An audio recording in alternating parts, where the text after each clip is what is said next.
Most. Welcome to another edition of Tuesday 10 with CadChica Sports. I am CadChica, also known as Sunny Cadwallader, but everybody knows me as CadChica. Tuesday 10 is just a quick 10-minute chat with people from around the world of sports, be it in media, business, marketing, social media, and today we are delving into the world of academics.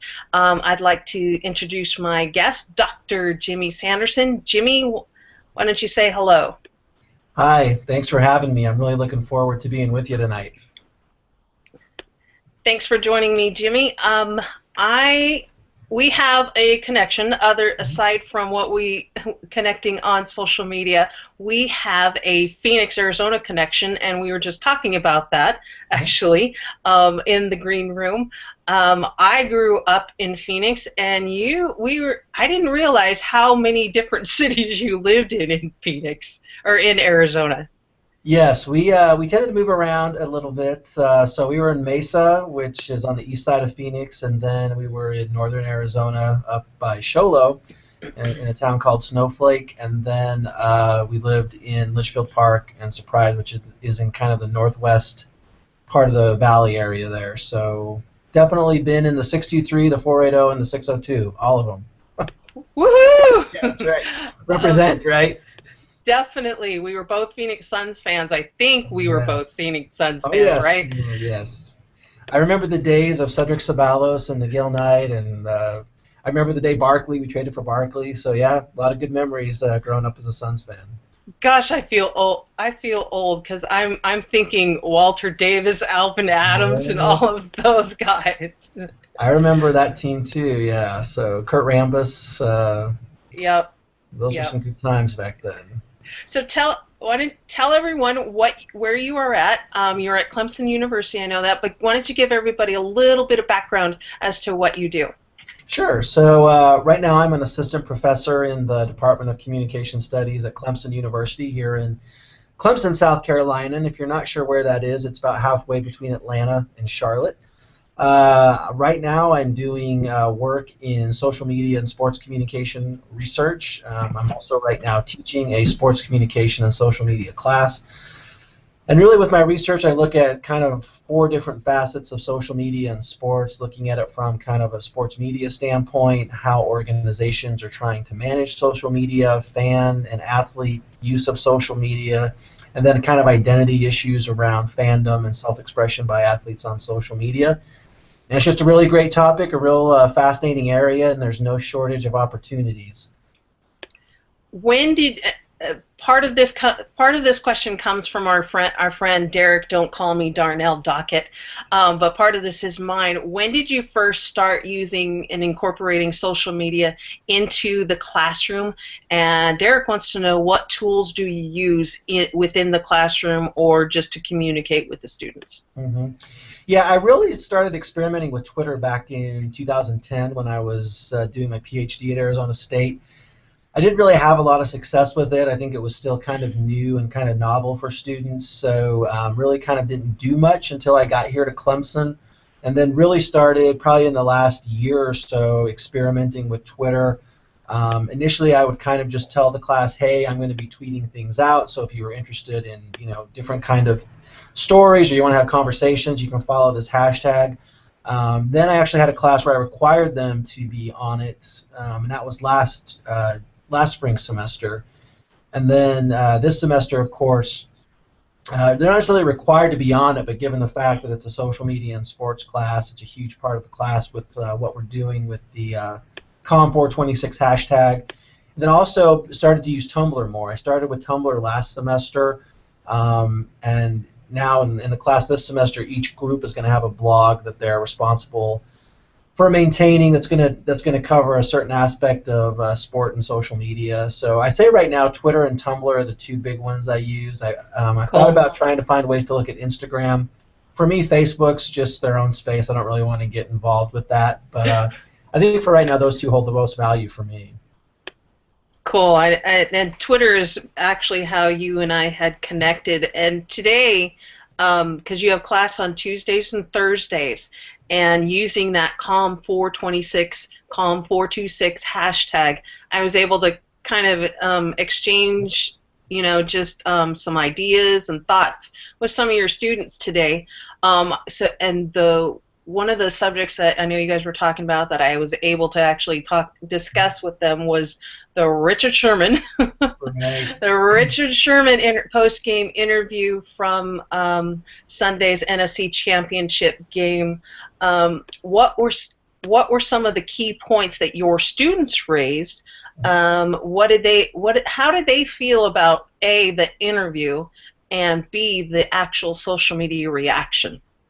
Yeah, I think for a lot of them, there was the concept of emotion came up a lot. So here's Sherman just made a play that essentially sends the Seahawks to the Super Bowl, and literally within seconds of that happening, a microphone's being shoved in his face, and he really hasn't had a time to decompress. And I think what was interesting in some of the discussions we had was what kind of personality do we want from athletes? So you hear a big complaint, oh, we're just getting scripted answers. The team played good, the coach coached well, we worked hard. We want to see more. So then someone gives them more, and it's like, well, we don't want that much. We want something else. And so, I hate to use this term, but fans are almost kind of schizophrenic with what they want from some of these athletes. We want them this way, and then when it's not, we get mad, and when they're the other way, we get mad too. So that, I think, in terms of just the comment about it. And then in terms of the Twitter reaction, it's kind of become par for the course in a sense that we see when stories like this blow up, they also blow up on Twitter. And people, unfortunately, in many cases revert to things like racial kind of descriptors, homophobic kind of slurs, and for me, I think part of that's driven by the fact that your team lost. And so for some people, it's just a way for them to, although it's problematic, it's kind of their way of coping with it and making themselves feel better because their team's not going to the Super Bowl. But I think really what it kind of sheds light on is just, we do have some issues in sports culture in terms of I think of some other issues here, but when we don't like someone in sports, we want to make someone, be the enemy in sports. What do? We tend to use, misogynistic language or homophobic slurs, and I think that's kind of a problem at a structural level that we need to think about, and it tends to play out in Twitter quite a bit because all you got to do is pick up your phone and send that message, and there's really no filter. And I'll be quiet here, but today we were talking about, 20 years ago, if you wanted to say something like that about Sherman, there was some period of time where you would have to think about, do I really want to say this? And now we don't have that because it's just so easy to whip out your phone and say whatever you're going to say without really having that space to think about it. I wholeheartedly agree with you. It was fascinating, and it didn't necessarily fall along any descriptive lines. You couldn't say it was the old school people, at least in terms of media. It wasn't old school media. It wasn't the younger. It was just a mix. I was paying more attention to what media were saying. And it wasn't just the old school media. It was just a wide range of opinions on him, as far as being classy. And so what have you seen as far as, I know I think you and I can talk about this particular subject for hours. What about what did you see about the media? Did your students pay attention to any of the media reaction on Twitter? I think that's an important area to talk about. We didn't really have a whole lot of discussion about that, but something I've talked about in some of my other research is media members tend to almost behave differently on Twitter than they do in their other platforms. And, maybe that's fine, maybe it's not, but to me it's interesting that you see journalists calling fans out, using profanity, things that they would never say on the desk at ESPN or the desk at Fox News or even in their ESPN column for that matter. So looking at, and there's been some interesting research lately about just sports journalists and their perceptions of standards when it comes to social media, in particularly Twitter. And at least in what I've read so far, they don't really think it's the same. And so I think that personalized feel of it kind of lends them to behave in ways where they kind of go on the attack or do things differently.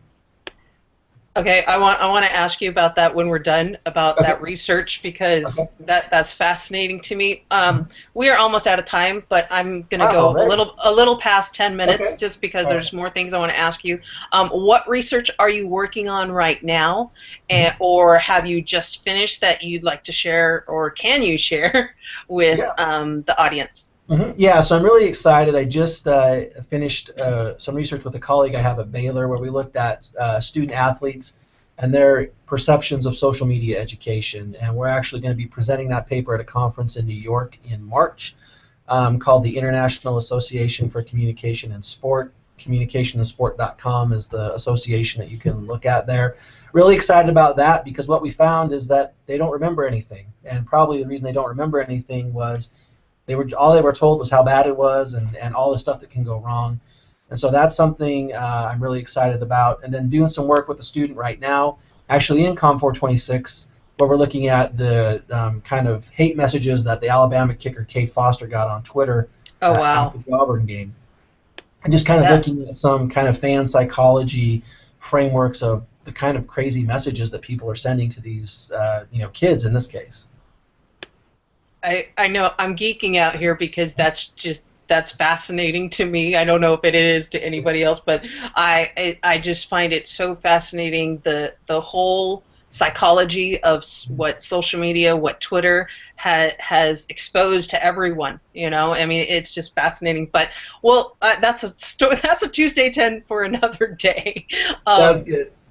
Thanks, Jimmy, for joining me. I appreciate it very, very, very much. I know we'll keep the conversations, and I'll keep the conversations going both here on Google Plus and on Twitter. Let everybody know where they can find you or find more information about Com 426. Sure. So you can find me on Twitter. That's probably the best place, and it's at Jimmy Jimmy dot or underscore Sanderson. Sorry, I got my sites confused.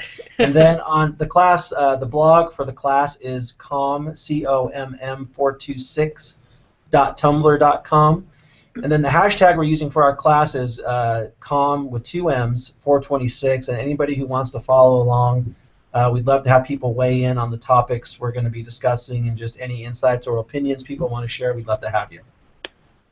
Well, thank you, Jimmy, and thanks everyone for joining. I do recommend you follow that hashtag CALM426. I enjoyed interacting with the students, and you never know, you might learn something from students. Thanks everyone for joining. We'll see you next week.